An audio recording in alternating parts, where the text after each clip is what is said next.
Happy independence day. Hello అండి. Welcome to my channel. ఈరోజైతే నేను చోలే కర్రీ అయితే చేశాను. చోలే కర్రీ అలాగే పరాటా ఎంత బావుంటుందో తెలుసా? ఇటు యూపీ సైడ్ అయితే ఇది చాలా ఫేమస్ ఫుడ్ అనమాట.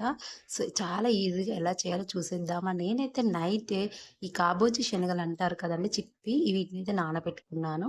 ఇది చక్కగా నైట్ నానబెట్టుకొని ఈ విధంగా కుక్కర్‌లో వేసుకోవాలి. అలాగే నెక్స్ట్ అయితే ఒక 4-5 ఆలుగడ్డలనైతే సన్నగా కట్ చేసుకొని అందులోనే వేసేసుకోవాలి. కాస్త ఉప్పు, కొద్దిగా వాటర్ వేసి మనమైతే ఒక 3, 4 విజిల్లొస్తే సరిపోతుంది. మీడియం ఫ్లేమ్‌లో పెట్టేయాలండి. నెక్స్ట్ అయితే పరాటా యూపీ స్టైల్‌లో చేయాలంటే 1 కప్ గోధుమ పిండి, 1 కప్ మైదా పిండి తీసుకొని కొద్దిగా సాల్ట్ వేసేసుకొని అందులోనైతే ఒక 3 స్పూన్ల ఆయిల్ వేసేసుకున్నాను. చక్కగా కలుపుకోవాలండి. ఈ విధంగా 2 కాంబినేషన్‌లో చాలా వస్తాయన్నమాట పరాటాలైతే. సో, ఈ విధంగా కొద్ది కొద్దిగా వాటర్ వేస్తూ మంచిగా చక్కగా కలుపుకోవాలి. ఈ విధంగా మెత్తగా దీన్నైతే కాసేపు పక్కన పెట్టేసుకుందాం. ఈలోపు మన కర్రీ రెడీ ఇక్కడ 2 టమాటాలు, 2 ఉల్లిపాయలు, 2 టమాటాలను కట్ చేసి మిక్సీ పట్టుకుందాము. అలాగే 2 ఉల్లిపాయలైతే కట్ చేసుకున్నాను. నేనైతే ముందుగానైతే ఒక మిక్సీ జార్‌లో 2 లవంగాలు, 2 యాలకులు, ఒక దాల్చిన చెక్క, అలాగే కట్ చేసిన టమాటాలు, ఒక గుప్పెడు కొత్తిమీర తీసుకొని వేసుకొని చక్కగా మిక్సీ అయితే పట్టుకున్నానండి. అలా ఆలోపైతే మనకైతే 3 విజిల్స్ వచ్చాయండి. చక్కగా ఉడికిపోయాయి చూస్తున్నారు కదా! ఈ శనగలనేవి చక్కగా ఉడికిపోయాయి. స్టవ్ ఆన్ చేసి కడాయి పెట్టుకొని అందులోనైతే నేనైతే ఒక 3-4 టేబుల్ స్పూన్ వరకు ఆయిల్ వేసుకున్నాను. 1 స్పూన్ జీలకర్ర వేసుకొని కట్ చేసి పెట్టుకున్న ఉల్లిపాయలు వేసుకున్నాను. ఉల్లిపాయలైతే సన్నగా కట్ చేసుకొని చక్కగా ఫ్రై చేయండి. ఇలా ఫ్రై చేసిన తర్వాత ఒక స్పూన్ వరకు అల్లం వెల్లుల్లి వేసుకొని మరి ఒకసారి చక్కగా కలుపుకోవాలండి. మీడియం టు లో అడ్జస్ట్ చేయండి ఫ్లేమ్‌నైతే. ఈ విధంగా చక్కగా కలుపుకున్న తర్వాత అయితే ఒక 2, 3 పచ్చిమిర్చినైతే ఈ విధంగా కట్ చేసి అయితే వేసుకుంటున్నాను. వీటిని కూడా చక్కగా ఫ్రై చేసుకున్న తర్వాత అయితే కాస్త పసుపు అయితే వేసుకోవాలండి. సో, పసుపు కూడా వేసుకున్న తర్వాతయితే చక్కగా ఇంతకుముందు మనం మిక్సీ పట్టుకున్న ఈ టమాటా అండ్ మసాలా పేస్ట్ ఉంది కదా! అందులో ఏం వేయలేదు. జస్ట్ మసాలాలు అండ్ టమాటోలో వేసాను కదా! ఆ మిక్సీని కూడా వేసుకున్నామంటే ఈ మసాలాలు కూడా ఈ ఆయిల్‌లో ఫ్రై అయిపోతాయన్నమాట. చక్కగా ఈ విధంగా పెద్దగా ఫ్లేమ్ పెద్దగా పెట్టకుండా ఈ విధంగా సిమ్‌లో పెట్టేసి ఫ్రై చేసుకోండి. ఇప్పుడైతే నేను మనం ఇందాక ఉడికించి పెట్టుకున్న ఆలు అండ్ చిక్కీ ఉంది కదా! అందులో నుండి ఈ ఆలులో నుంచి చక్కగా ఉడికిపోయిన ఒక 5-6 పీసెస్ తీసుకొని ఈ విధంగా స్మాష్ అయితే చేసుకున్నాను. ఎందుకు అనంటే ఇది చోలే కర్రీకి ఇదే అన్నమాట ఇంపార్టెంట్. చక్కటి గ్రేవీ కూడా ఇస్తుందండి. టేస్ట్ కూడా బావుంటుందన్నమాట. వాటర్‌లా కాకుండా మంచి గ్రేవీతో వస్తుంది చోలే కర్రీ. అందుకని చెప్పేసి ఈ విధంగా ఒక 5-6 పీసెస్ సరిపోతాయండి. స్మాష్ చేసుకోవాలి చక్కగా. నేనైతే చేత్తో చేసుకున్నా. మీరైతే స్మాషర్ ఉంటే దాంతో చేసుకొని ఇందులో వేసుకొని చక్కగా ఆయిల్‌లో ఫ్రై అవ్వాలి. మసాలాలు అలాగే మనం వేసిన ఆలు కూడా ఫ్రై అయిపోయిందండి. ఇప్పుడైతే మనమైతే ఒక స్పూన్ వరకు నేనైతే గరం మసాలా వేశాను. అలాగే 1 స్పూన్ కారం వేశాను. ఉప్పు కూడా వేసేసానండి. 1 స్పూన్ స్కిప్ అయిపోయింది. సో, ఈ విధంగా ఇవన్నీ వేశాను అంతేనండి. చక్కగా వీటన్నిటిని కూడా కాసేపు కలుపుకున్న తర్వాత అయితే మనం ఇందాక ఉడికించి పెట్టుకున్న ఈ చిక్పీ అండ్ ఆలు ఉంటుంది కదా! సో, అవన్నీ కూడా వేసుకొని వాటికి కూడా కొంచెం మసాలాలు పట్టేలా చక్కగా కలుపుకోవాలి. ఈ విధంగా పూర్తిగా కలిసేటట్టు కలుపుకున్న తర్వాత మీకైతే ఎంత గ్రేవీ కావాలో నేనైతే ఇక్కడ ఒక కప్పు వరకు వాటర్ అయితే యాడ్ చేస్తున్నానండి. ఒక కప్పు వరకు వాటర్ యాడ్ చేశాక చక్కగా మరి ఒకసారి కలుపుకోవాలి. మొత్తం కలుపుకున్న తర్వాత అయితే చక్కగా ఉడికించుకోవాలండి. ఉడికించుకునే ముందు నేనైతే కాస్త కస్తూరి మేతి వేశానండి. కస్తూరి మేతి కూడా వేసేసాక చక్కగా మొత్తం ఒకసారి కలుపుకోవాలి.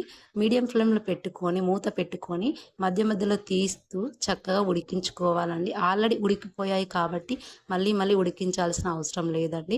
చక్కగా కలుపుకున్న తర్వాతయితే ఒక 10-15 నిమిషాలు ఉడికించుకోవాలి. ఇలా మూత పెడుతూ తీస్తూ చక్కగా కలుపుకోవాలండి. అడుగంటకుండా చూసుకోండి. మీడియం ఫ్లేమ్‌లోనే పెట్టుకొని హై ఫ్లేమ్‌లో పెట్టారంటే పూర్తిగా మాడిపోతుంది. ఈ విధంగా కలుపుకోండి. సో, చూస్తున్నారు కదండీ! మరి ఒకసారి మూత పెట్టి తీసి ఈ విధంగా కలుపుకున్నాను. నెక్స్ట్ అయితే చూసారా మూత పెట్టి తీస్తే ఈ విధంగానైతే ఆయిల్ పైకి వచ్చిందంటే మన కర్రీ అయితే రెడీ అయిపోయినట్టేనండి. చోలే కర్రీ అయితే రెడీ అయిపోయింది. చూస్తున్నారు ఎంత బావుందో. చాలా టేస్టీగా ఉంటుంది.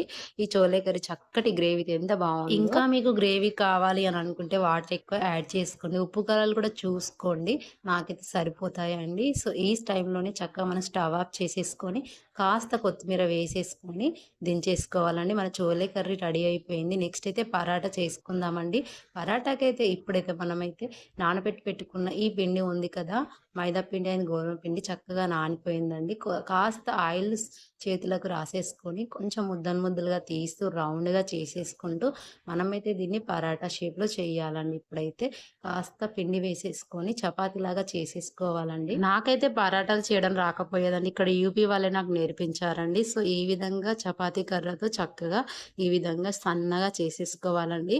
చేసుకున్న తర్వాత 1 స్పూన్ ఆయిల్ అప్లై చేసేసుకొని మొత్తం స్ప్రెడ్ చేయాలి. నెక్స్ట్ అయితే కాస్త పిండి కూడా వేసేసి పూర్తిగా చపాతీ అంతా స్ప్రెడ్ చేసి సన్నగా ఉన్న ఒక చాక్‌తో ఈ విధంగా ఎంత వీలైతే అంత ఘాట్లయితే పెట్టండి. ఘాట్లన్నీ పెట్టేసి ఈ విధంగా రోల్‌గా చేసేయండి. ఈ విధంగా మెల్లిమెల్లిగా అనుకుంటూ రోల్స్‌లా చేసేయాలి. ఈ రోల్స్‌లా చేసుకున్న తర్వాత మళ్ళీ ఒకసారి ఈ విధంగా పొడవుగా అనుకోవాలి. 2 చేతులు స్ప్రెడ్ చేసి ఈ విధంగా వేళ్ళ మధ్యలో పెట్టేసి తిప్పుతూ దాన్ని మధ్యలోకి పెట్టేసేయాలండి. ఈ విధంగా లేయర్‌లుగా రావడానికి పరాటానైతే సిద్ధమైపోయింది. నెక్స్ట్ అయితే కాస్త పిండి వేసుకొని పరాటా ముద్దను అందులో పెట్టేసుకొని చక్కగా గట్టిగా ప్రెస్ చేయకుండా చపాతీ కోలతో ఈ విధంగా నెమ్మదిగా ప్రెస్ చేయాలి. గట్టిగా ప్రెస్ చేశామంటే మొత్తం మళ్ళీ అతుక్కుపోతాయండి.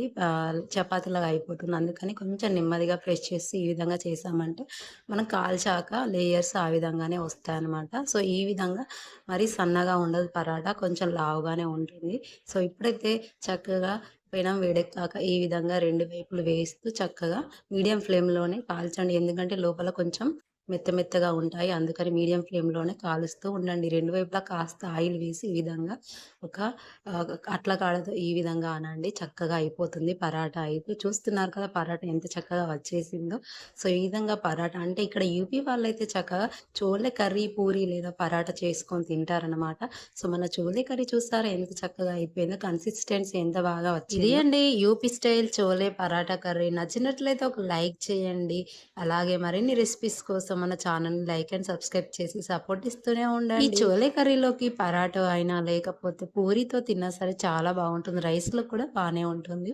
ఎప్పుడైనా పిల్లలకి చేసి పెట్టండి చాలా ఇష్టంగా తింటారు. నెక్స్ట్ అయితే మరిన్ని మంచి మంచి రెసిపీస్ మళ్ళీ కలుసుకుందాం. Please like and subscribe. Bye bye.